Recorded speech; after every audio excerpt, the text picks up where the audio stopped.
Hey everyone, here's a long-awaited continuation to the Arduino Predator shoulder cannon project that many of you may have seen.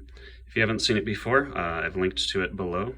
The initial Predator project was just a proof of concept to see how accurate the gyroscopes were and how quickly and accurately a servo-based pan-tilt turret could follow them. The original project used these 6-axis gyroscope units, accelerometer gyroscope units. They're GY521 units.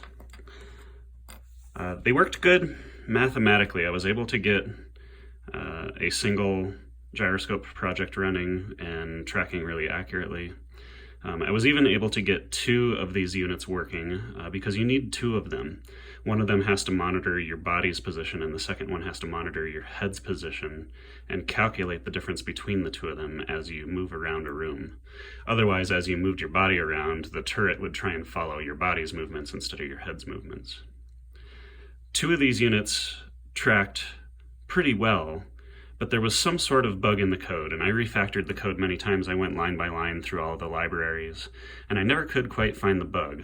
So I'm not sure if it was just a hardware problem with these cheap gyroscope units, or if it's some sort of memory issue or other code issue in that. But they would run for anywhere from a few seconds to a few minutes, and then they would just suddenly stop without error.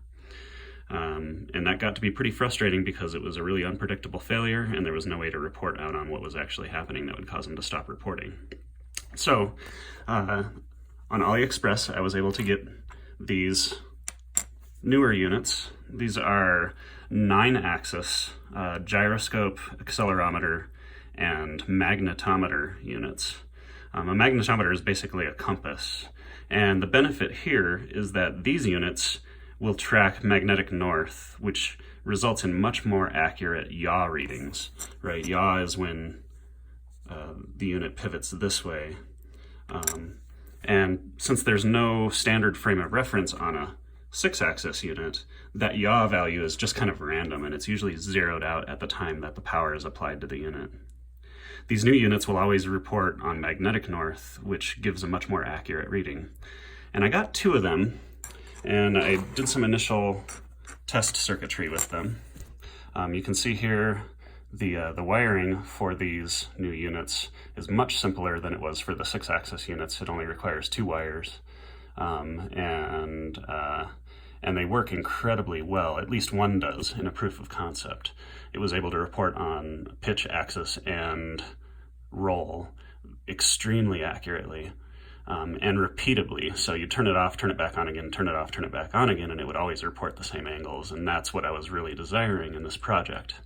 There's just one problem with these 2 units, and that is that the I2C address for them is hard-coded into the units.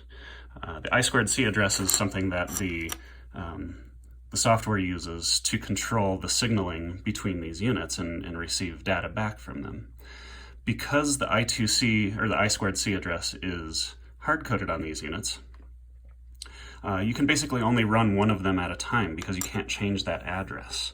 So we need a third piece to this puzzle. And so I did a little bit of research and came across these units. Now this is an I2C multiplexer. It's a TCA 9548A multiplexer.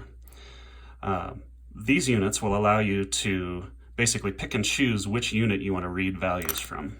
So the next phase of this project will be wiring up and assembling these units and trying to get a proof of concept going with 2 of these 9-axis gyros.